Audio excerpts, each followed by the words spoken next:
আল্লাহ পবিত্র কোরআনে বলেছে, তোমরা আমাকে ডাকো, আমি তোমাদের ডাকে সাড়া দেবো। তবে আমার আপনার ডাকে আল্লাহ সবসময় সাড়া দেন না।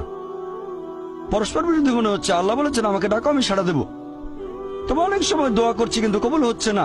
আল্লাহ পবিত্র কোরআনে বলেছেন সূরা বাকারা অধ্যায় নম্বর 2 আয়াত 216, তোমরা যা পছন্দ করো সেটা হয়তো তোমাদের জন্য ভালো না, আর যেটা পছন্দ করো না সেটা হয়তো ভালো। তোমরা এটা জানো না, তবে আল্লাহ জানেন।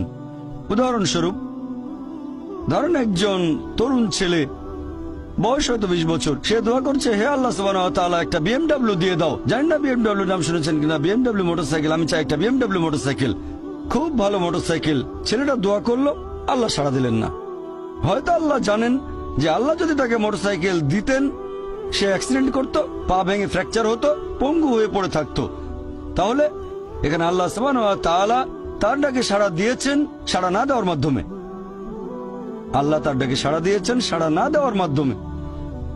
আল্লাহ তাকে মোটরসাইকেল দেননি কারণ সে ভালো বান্দা, সে খুব ভালো মানুষ, সে যা যাচ্ছে তা ভালো হবে না আমি জানি, কিন্তু সে জানে না, তাই আল্লাহ দিচ্ছেন না। এভাবে আল্লাহ সাড়া দিচ্ছেন সাড়া না দেওয়ার মাধ্যমে।